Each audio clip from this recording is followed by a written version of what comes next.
Padre, en el nombre de Jesús, venimos delante de tu presencia, Señor amado, dándote gloria nuevamente, Señor amado, porque es que para eso es que venimos aquí, Señor.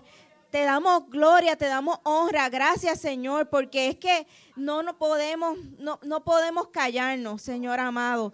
Tú eres nuestro Señor, tú eres nuestro dador de vida, tú eres, Señor, nuestro ayudador. Padre Santo, tú eres nuestro suplidor, Señor amado, tú eres nuestro consuelo, tú eres, Señor, nuestra paz, porque en ningún otro sitio la vamos a encontrar, Señor amado.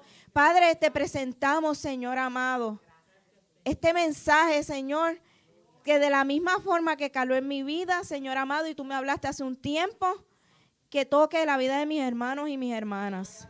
En el nombre poderoso de Jesús, quita todo, Señor, toda preocupación, todo lo que voy a hacer ahorita, cuando salga de aquí, que si tengo hambre, todo eso, Señor amado, porque eso no edifica en este momento, Señor. Te presento a mis hermanos, en el nombre poderoso de Jesús. Amén y amén. Así como están de pie, vamos a Marcos. Vámonos a Marcos, el Evangelio según Marcos, capítulo 3.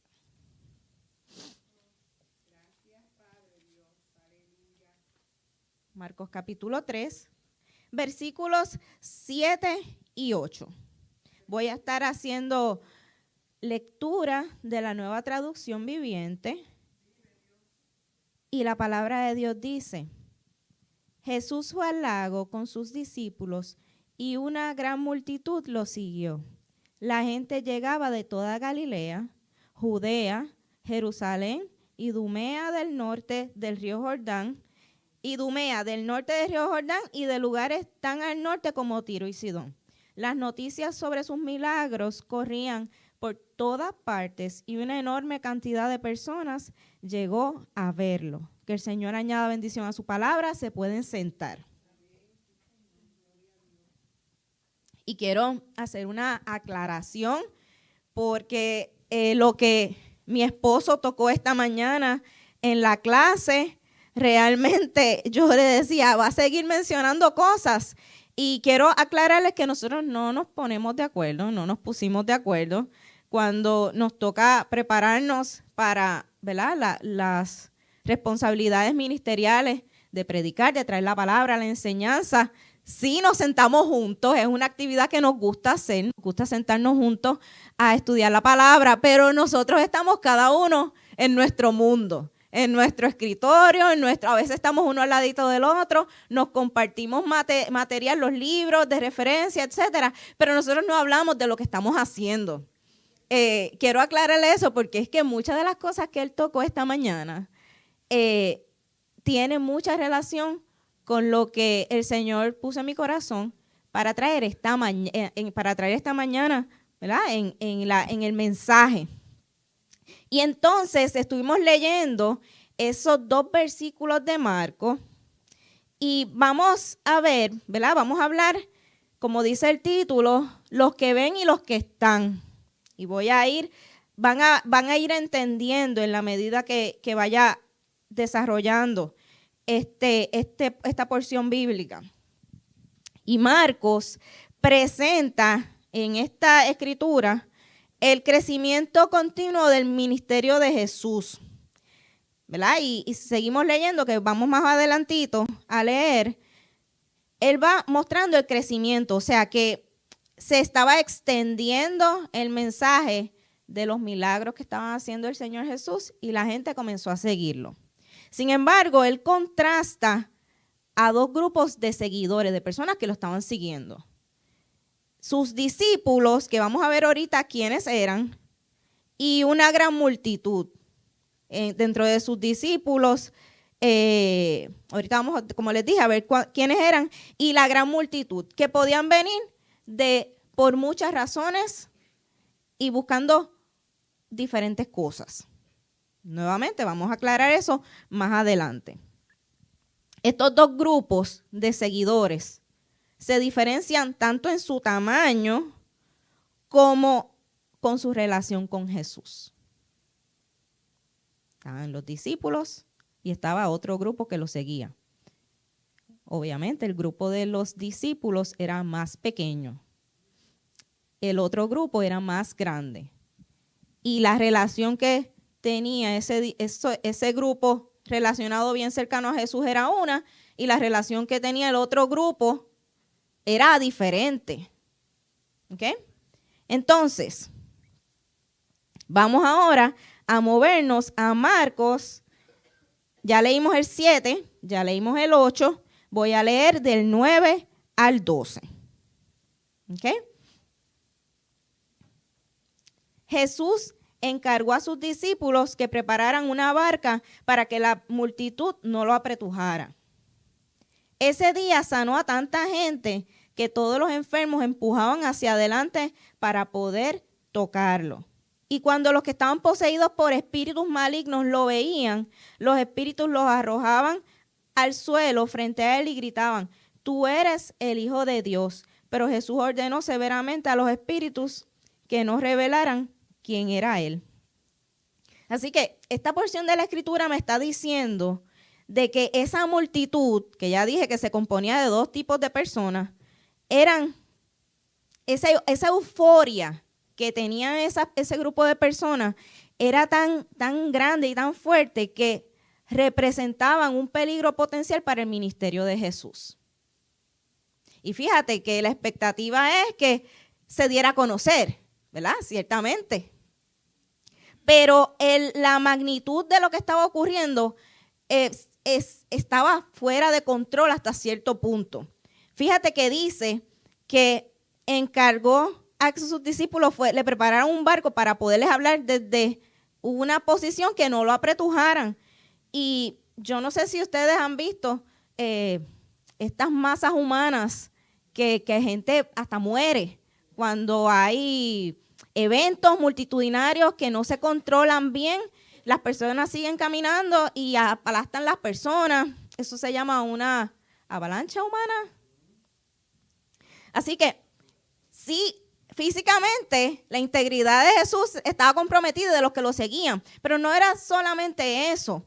Era que, fíjate, sigue diciendo que le llevaban muchos endemoniados. Muchas personas con espíritus malignos. Los espíritus dice que se arrojaban al suelo y reconocían: tú eres el Hijo de Dios. Y como dice el versículo 12, que Jesús le prohibió a esos espíritus que no revelaran quién era él. Y nunca se han preguntado por qué Jesús callaba a los demonios que venían a reconocer quién era él. Se lo tienen que haber preguntado en algún momento. Y Jesús no necesitaba el reconocimiento de nadie, mucho menos de los espíritus malignos. Y eso no se desvía de lo que voy a hablar en la mañana de hoy. Pero es bien interesante porque no solamente en ese ejemplo, es que en Hechos 16:16 no voy a entrar directamente. Está el relato de la esclava endemoniada que era divina y que seguía a Pablo y le decía que ellos eran hijos de Dios, etcétera, etcétera. Ellos mandaron a callarla, a sacar ese espíritu maligno, porque déjame ver cómo yo me meto aquí sin ser específica. Y es que tenemos que hablar del impacto del reconocimiento en este tiempo.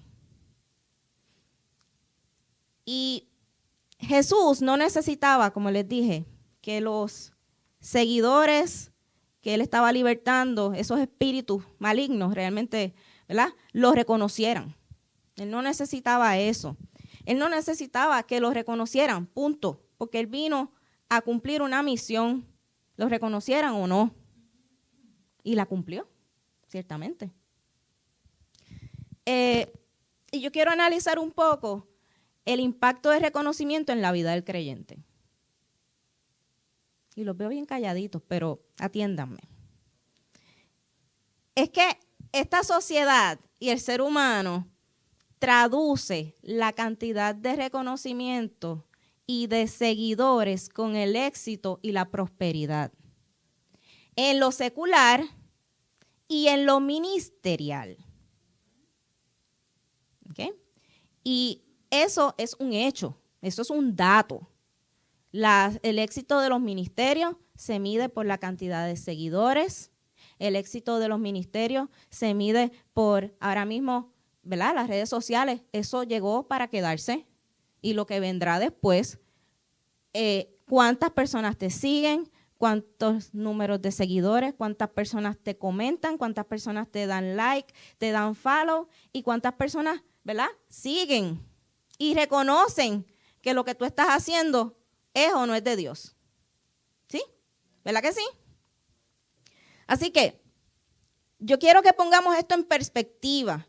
Cómo Jesús mandaba a los espíritus malignos que reconocían quién era Él a callar. Así que Él no necesitaba el reconocimiento de la gente. Número 1. Número 2, lo seguía un número grande de personas que se componía de dos, ¿verdad? Dos grupos, los discípulos. Y ahorita mi esposo trajo de que los 12 no eran los únicos que lo seguían. Y este otro grupo de personas genuinamente necesitadas, que era el grupo mayor, personas que de mensaje, ¿verdad? De cómo se iba regando la noticia de que había una persona que estaba sanando, estaba haciendo prodigios y personas con real necesidad. Pero también dentro de ese grupo había personas que estaban mirando a Jesús para cada palabra ponerle en tela de juicio. Y vamos a movernos, antes de seguir, ¿verdad?, adelante, quiero ir un poquito para atrás. Quiero ir a Marcos capítulo 3, pero los primeros versículos. Marcos 3, versículo, vamos a ver.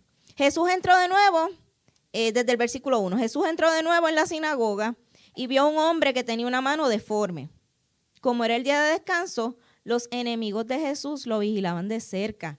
O sea que dentro de ese grupo de personas que se arremolinaba, que más adelante dice que lo seguían, estaba ese tipo de personas también. Así que, ¿qué le hace pensar a usted que alrededor de usted que es creyente no va a haber personas que van a estar todo el tiempo midiendo y pesando cada palabra que usted dice? Porque si a Jesús se lo hicieron, nosotros ni siquiera le llegamos a los tobillos, al maestro. Así que, ¿qué se hace con ese tipo de personas?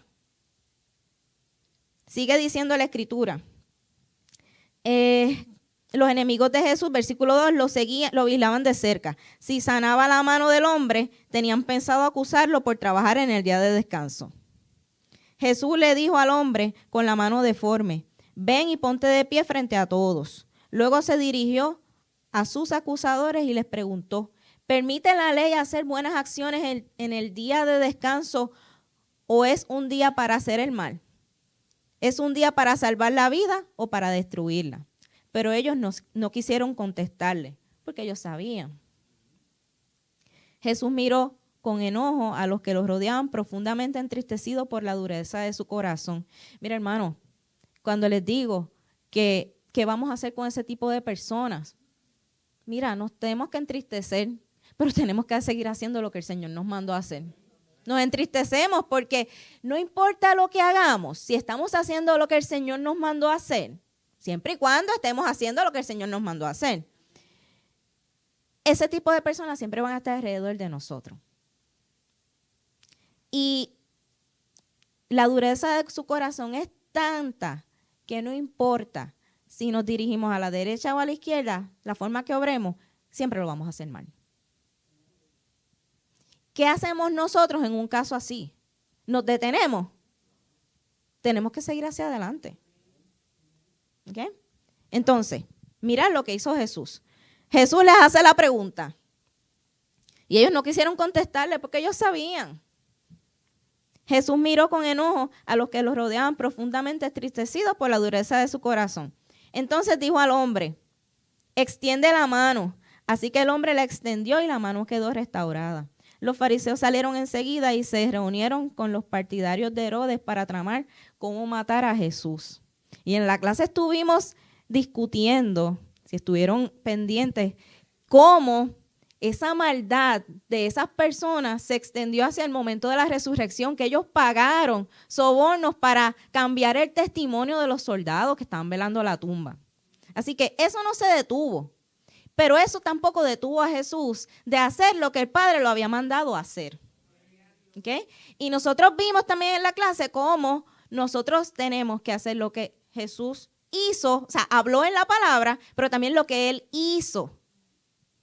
Sus acciones tenemos que meternos. No solamente Jesús sanó, es como Él obraba. Estaban al lado de Él. Te estoy señalando, te estoy condenando, estoy viendo dónde vas a resbalar para caerte. Los miro. Esas personas siempre van a estar ahí. Miro hacia el otro lado y sigo haciendo lo que el Señor me mandó a hacer. Aquí no hay espacio para tomar venganza, para caerles encima, para gritarles. Simplemente ese tipo de personas siempre van a estar alrededor de la vida de un creyente, de un verdadero creyente que esté comprometido, que esté convencido de lo que el Señor ha hecho en su vida. Eso pasa en los trabajos, eso pasa en la familia, eso pasa en la familia, eso pasa en todos los lugares donde nosotros vayamos, vamos a tener ese tipo de personas. Y nosotros tenemos que obrar como obró nuestro Maestro por excelencia, como obró nuestro Señor Jesús.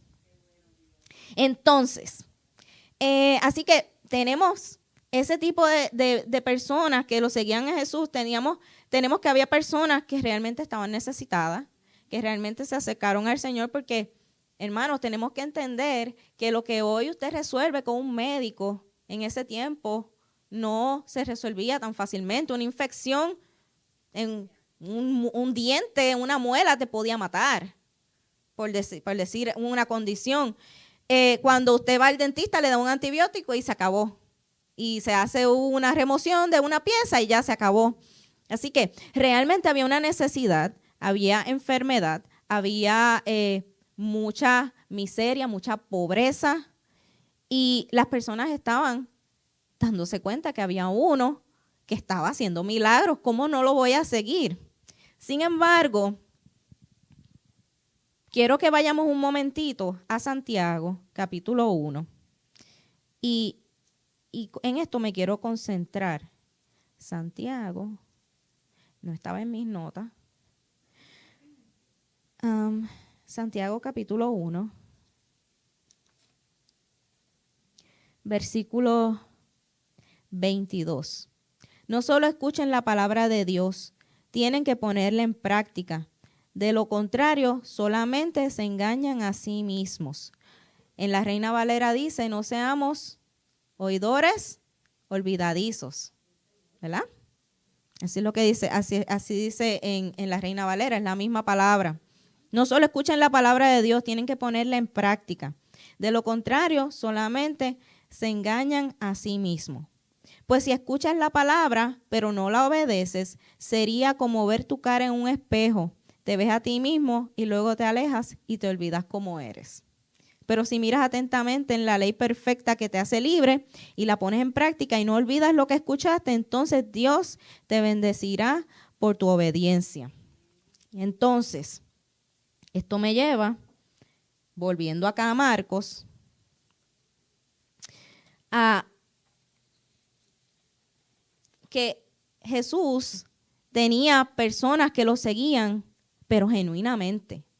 Porque hoy no me voy a tomar demasiado tiempo hablando de los fariseos, ni hablando de las personas que estaban en contra del ministerio de Jesús, porque de eso hemos hablado muchísimo. Yo quiero hablar de las personas que estaban cerca de Jesús, pero realmente cerca. Y hoy estuvimos hablando esta mañana de las mujeres. En el ministerio de Jesús había muchas mujeres que, mira, sostenían económicamente el ministerio, no tan solo el ministerio de Jesús y después el ministerio de los apóstoles que siguieron predicando. Muchas mujeres, mira, pudientes. Así que muchas mujeres que fueron valientes, que, por ejemplo, estas mujeres que hablaba mi esposo esta mañana, que fueron a la tumba y no les importó si quién las iba a mover, quién iba a mover la tumba. Tal vez ellas se ponían y entre todas la empujaban. Sin embargo, ellas no les importó eso. Ellas querían hacer lo que les tocaba hacer. Ellas fueron a ungir el cuerpo. Y luego pues encontraron la tumba vacía y lo que se discutió en esta mañana. Pero había un grupo de personas que realmente seguían al Señor porque lo amaban. Seguían al Señor. Sí, en muchas ocasiones el mismo Señor les dijo, ven, y ellos dejaron todo y lo siguieron sin saber muy bien lo que iban a hacer. Sin embargo, se mantuvieron. Dentro de todo se mantuvieron. Y ese es el ejemplo que nosotros tenemos que tomar en esta mañana. Y el mensaje dice, los que ven y los que están. Hay muchas personas que ven. Hay muchas personas que se exponen al mensaje de Jesucristo, que ven, que escuchan, que han escuchado testimonios, que dicen, sí, mira, ok, lo ven milagros, porque estuvimos hablando esta mañana de eso también, de personas que tienen que ver para poder creer. Sin embargo, se mantienen ahí. Podemos hablar de Puerto Rico, el que más o el que menos ha escuchado el mensaje del Evangelio. ¿Y por qué las iglesias están vacías? Hay muchas iglesias. Y hay muchas personas que son aves de paso, que llegan en la emoción, están 2 o 3 meses, años y se van. Porque lo que están es para ver. Pero están los que están, valga la redundancia, los que están, los que se quedan, los que permanecen. Y yo me quiero concentrar en esto hoy, porque hay unas cualidades que tienen este tipo de personas. Y cuando yo le entregué mi vida al Señor, es como el matrimonio. Esto es una vez en la vida. Y requiere un compromiso. Y en este tiempo, el hombre, la mujer no se quiere comprometer con nada, no se quiere comprometer con nadie, con nada que no le traiga un beneficio personal, que no le traiga crecimiento personal. Y cuando venimos a Cristo, el crecimiento personal pasa a un segundo plano. El crecimiento profesional pasa a un segundo plano. Porque no me quiero adelantar. Vámonos a Mateo, capítulo 9. Mateo, capítulo 9. Quiero moverme acá en la Biblia también. Mateo 9. Versículo 36. Mateo 9, 36. Dice, cuando vio a las multitudes, les tuvo compasión. Cuando vio a las multitudes, les tuvo compasión. Porque estaban confundidas y desamparadas como ovejas sin pastor. A sus discípulos les dijo, la cosecha es grande, pero los obreros son pocos. Así que oren al Señor que está a cargo de la cosecha, pídale que envíen más obreros a sus campos. Fíjate que Jesús dice, como puntos importantes de esta escritura, Jesús les tuvo compasión porque son como ovejas sin pastor. Y hace tiempo estuvimos hablando acerca del pastor, de las ovejas, etcétera. Un mensaje bastante profundo. Y cuando vimos que las ovejas tienen la necesidad, ¿sabe?, de vida o muerte, de un pastor que las guíe. Y eso fue lo que vio Jesús cuando veía esas multitudes. Él veía a toda esa gente desamparada. Y recuerden que no estoy hablando de los que estaban mirando para acusarlo. Estoy hablando de las personas en real necesidad. Personas que estaban enfermas, personas que estaban viviendo literalmente de lo que produzco hoy para vivir y mañana yo no sé. Y tanto que nos quejamos nosotros, ¿verdad? Que tenemos tantas comodidades y nos quejamos por cosas tan triviales. Estas personas estaban realmente con una necesidad, estaban desamparadas y estaban desamparadas ¿Cómo es que dice la palabra? Confundidas y desamparadas. Y en este tiempo, ¿hay personas confundidas y desamparadas? ¿Sí o no? Lo hay. Y yo hoy le estoy hablando a creyentes. Todos los que estamos aquí somos creyentes. Hay personas, hay necesidad, hay mucha necesidad. Y esto va más allá de lo que nosotros podamos alcanzar y crecer de manera personal en el Evangelio. Entonces se trata de que estamos aquí para hacer un trabajo. Entonces, ¿qué más dice? Muestra, en este verso que leí, muestra la necesidad de las personas que tengan el compromiso con Dios para trabajar en su obra. Cuando una persona se compromete, que dice, yo le quiero entregar mi vida al Señor, como les dije, esto requiere un compromiso. Nosotros no necesitamos hacer nada, humanamente hablando, para ser salvos. De eso estamos claros. Hablamos hace poco de la justificación por la fe y quedamos bastante claros teológicamente lo que dice la Biblia acerca de eso. Sin embargo, en el momento que tú le entregas tu vida al Señor, tu vida tiene que cambiar en algo. Tiene que haber un cambio. Y cuando tú conoces al Señor genuinamente, tiene que cambiar algo en tu corazón. Y tú tienes que sentir un compromiso, algo que tiene que arder dentro de ti, de decir, yo necesito trabajar para el Señor. Yo necesito. Y fíjate que la palabra dice que a los discípulos que les pida que oren al Señor para que envíe más obreros. O sea que nosotros tenemos, que estamos trabajando, pedirle al Señor que siga trayendo personas. ¿Ok? Hay una responsabilidad de nuestra parte. Con el modelo del ministerio de Jesús, estos seguidores representan vidas a las que Jesús tenía que trabajar. Recuerden, estoy leyendo acá, pero quiero que lo traigamos a este tiempo. Representa vidas que Jesús tiene que trabajar, esos desamparados y confundidos, que Jesús tiene que trabajar, tiene que suplirle sus necesidades y tiene que servirle. En ese tiempo, esas personas que se acercaban venían con la expectativa, venían con necesidades. Y en este tiempo, lo que vemos es que lamentablemente es todo lo contrario. En la medida que llegan más personas, yo como obrero obtengo beneficios, reconocimiento, posición, crecimiento personal. ¿Y dónde está el servicio? ¿Y dónde están las demás cosas que el Señor nos mandó a hacer? Es lo mismo, hermano. Nosotros vinimos a servir. Cuando venimos al Señor, tenemos esa necesidad de que nuestra vida sea transformada. Dios nos transforma. Ok, quiero servirle al Señor. Tiene que haber un compromiso, pero tenemos que estar claros de lo que vamos a recibir. Muchas veces no vamos a recibir reconocimiento, vamos a recibir críticas, vamos a recibir palos, vamos a recibir traiciones, vamos a recibir un sinnúmero de cosas. Cansancio, agotamiento, frustraciones. ¿Eso nos debe detener?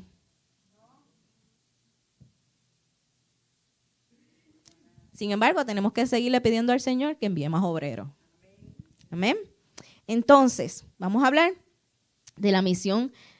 Vamos a movernos a Mateo 28. Mateo 28, versículos 18 al 20. Mateo 28, versículos 18 al 20.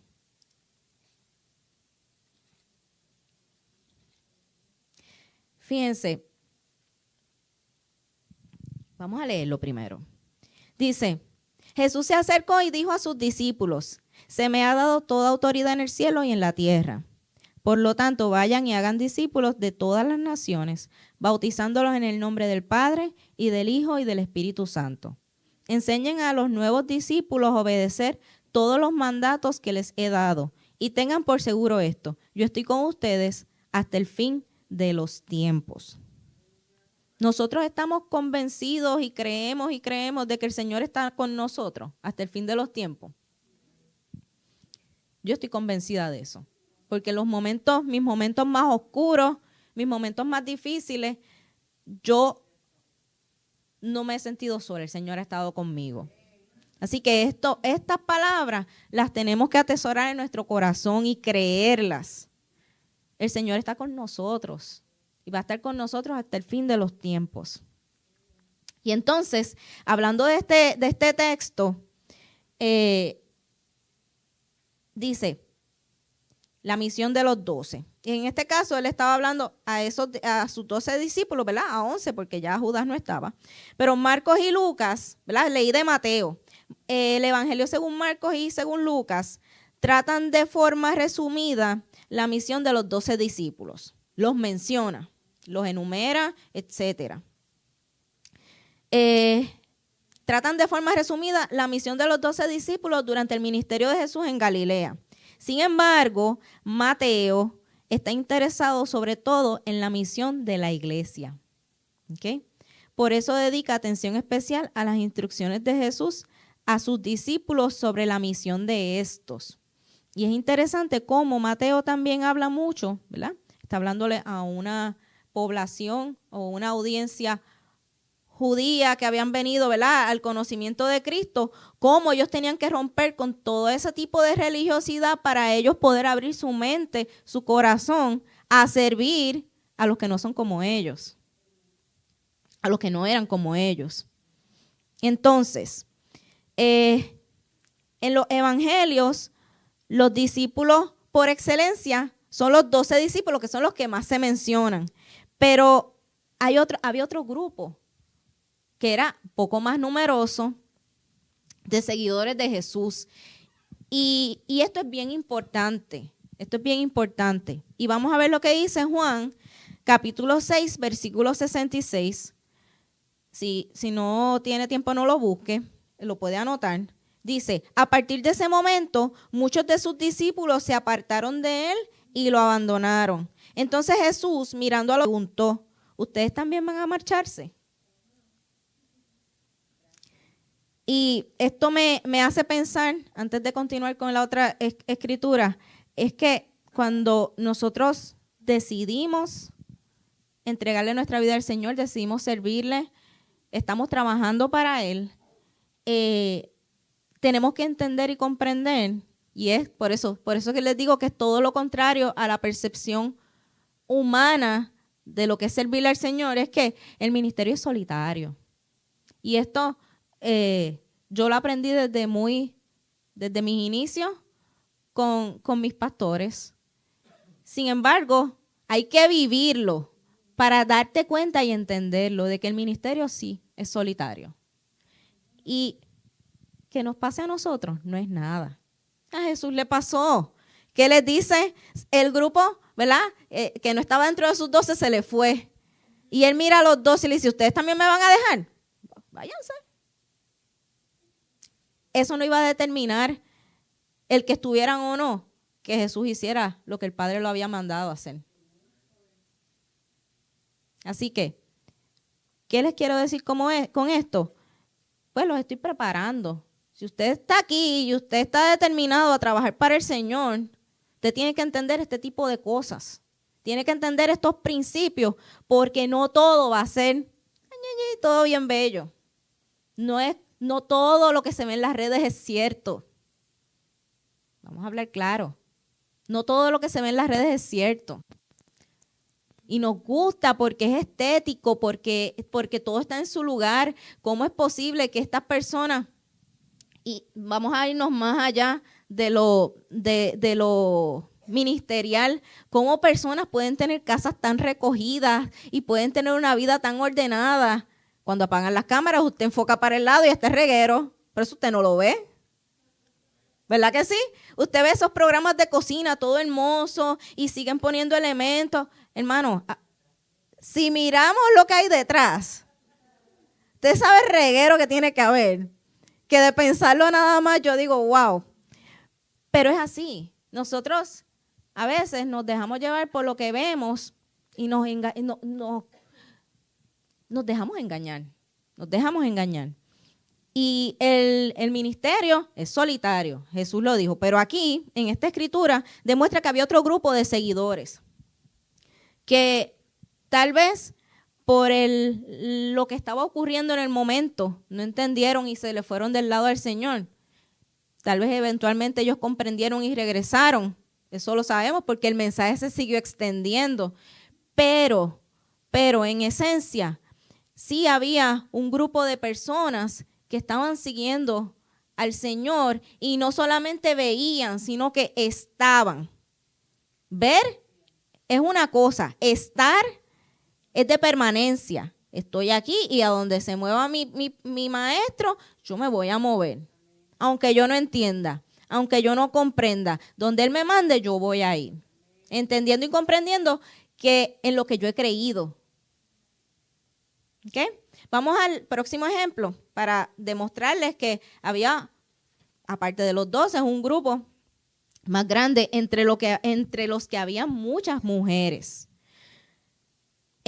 Lucas 10, 1 y 2 dice, después el Señor escogió a otros 72 discípulos y los envió de 2 en 2 delante de él a todas las ciudades y a los lugares que tenía pensado visitar. Y les dio las siguientes instrucciones. La cosecha es grande, pero los obreros son pocos. Así que oren al Señor, que está a cargo de la cosecha. Pídale que envíe más obreros a sus campos. O sea que en otro texto, lo habíamos leído en Mateo, lo leímos en Lucas ahora, que Jesús les dice de nuevo que la expectativa es que la cantidad de personas que están dispuestos a dejar su vida a un lado para trabajar para el Señor va a ser poca. Y si lo extrapolamos al siglo XXI, es igual. Entonces, más adelante en la escritura, podemos, ¿verdad? Voy a hacerles un recuento de cómo era un discípulo cristiano en la época. Porque el modelo del discipulado lo podemos, ¿verdad?, ir buscando, rastreando desde los judíos, que, ¿verdad?, el mismo Señor Jesús se preparó, ¿verdad?, dentro de las costumbres judías para poderse convertir en un rabí. Pero una vez el Señor Jesús, nosotros seguimos al Señor Jesús, el modelo de discipulado de Jesús es un poco distinto al modelo judío, a eso me refiero. Y vamos a hablar un poquito del modelo del discípulo cristiano. El discípulo de Jesús acompañaban a Jesús, vivían con Él, lo seguían, le servían, recibían una enseñanza especial. Y prueba de esto era cuando Él daba las parábolas, Él paraba y cuando Él estaba solas con sus discípulos, Él se las explicaba. Ellos tenían la oportunidad de hacerle preguntas, discutían algunos puntos, y estoy hablando de los discípulos de Jesús. Compartían su vida con el Maestro y participaban de su misión al servicio del reino de Dios. Cuando nosotros entregamos y nos decidimos convertirnos en discípulos de Jesús, nosotros tenemos que compartir nuestra vida con el Maestro. Nosotros no podemos vivir una vida que no esté relacionada al Señor, porque los que lo siguieron compartieron toda su vida con Él. Y toda su vida es toda su vida. Toda nuestra vida tiene que ser compartida con el Señor. El discípulo recibe autoridad para, fíjate que se reciben unos beneficios o reciben, ¿verdad? Hay personas que les encanta esta parte, reciben autoridad para proclamar la palabra, curar las enfermedades y actuar sobre los demonios. Y yo les digo beneficios, pero después digo, porque proclamar la palabra, hermanos, no es fácil. No es fácil, o sea, nosotros no podemos pararnos y decir lo que queramos. Nosotros no podemos pararnos y decir lo que pensamos, decir nuestra opinión. Tiene que estar todo basado en la palabra.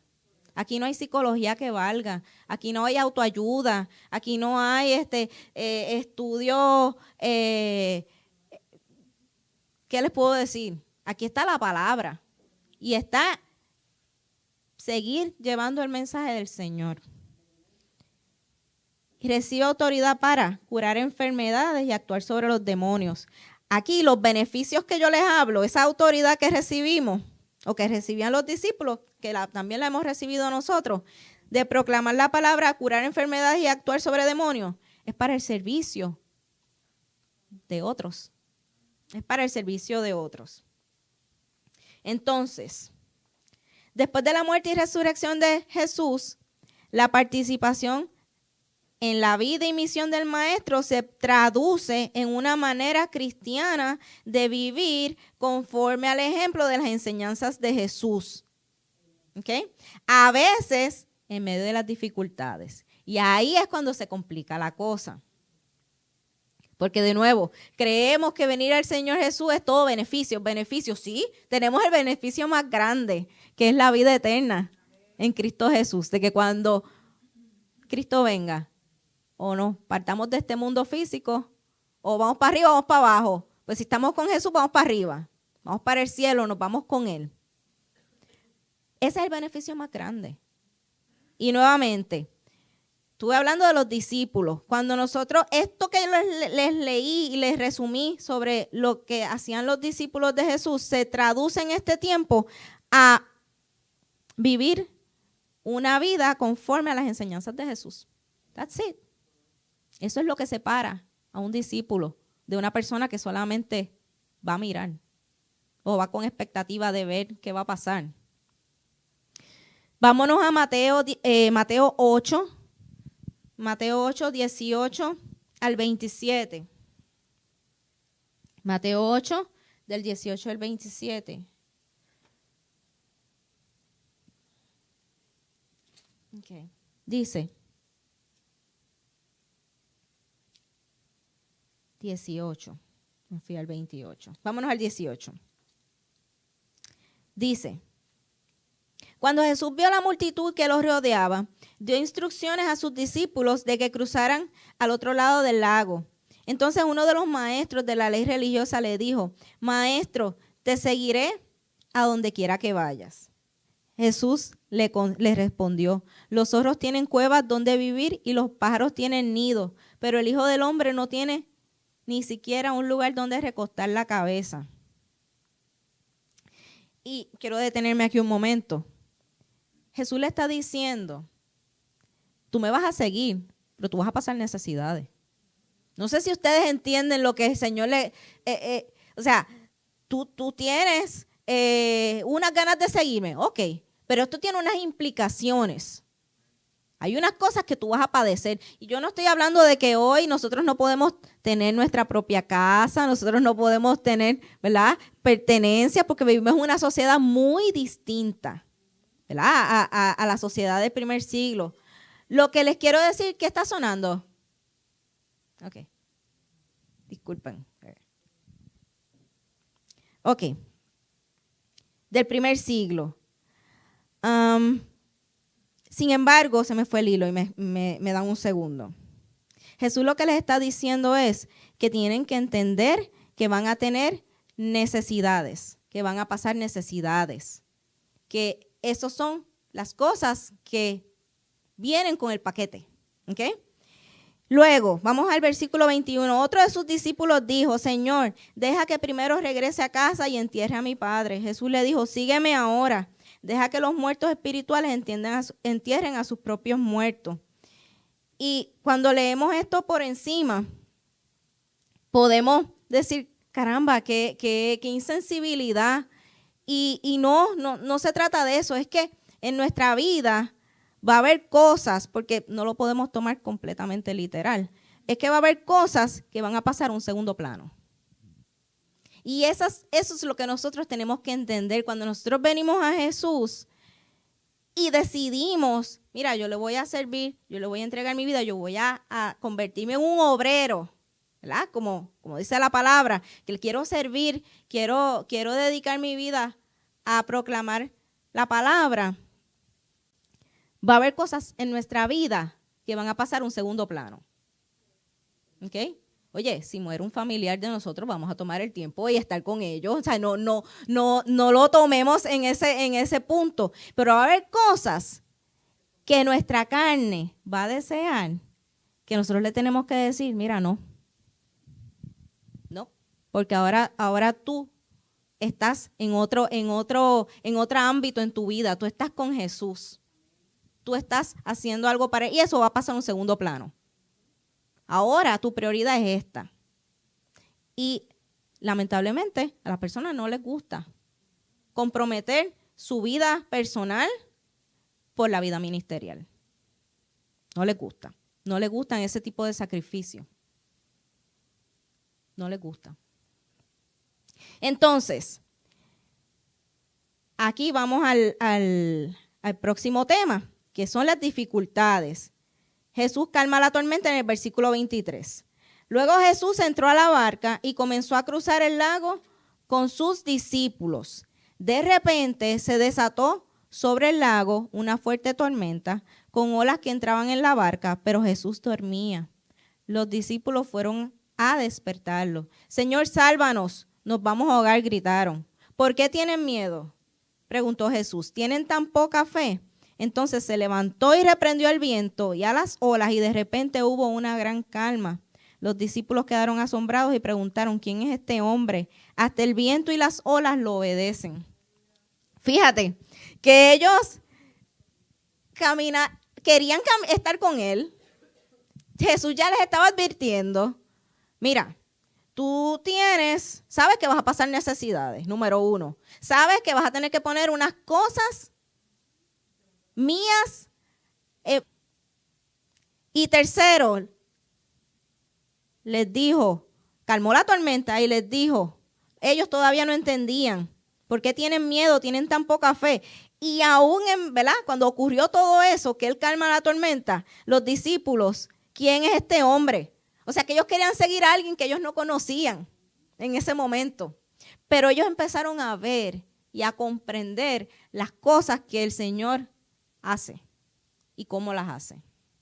Así que cuando dice que el modelo del discípulo en este tiempo se traduce en vivir una vida conforme a las enseñanzas de Jesús en medio de las dificultades, se trata de eso. De que aún en la necesidad, de que aún en la dificultad, nosotros vamos a tener que seguir caminando. Vamos a tener que seguir haciendo lo que el Señor nos ha mandado a hacer en este tiempo a cada uno de nosotros. De acuerdo a lo que el Señor ha prometido y ha hablado a nuestra vida, a cada uno de nosotros. Ahora me quiero mover a Mateo, capítulo 11, versículo 28 al 30. Luego dijo Jesús, vengan a mí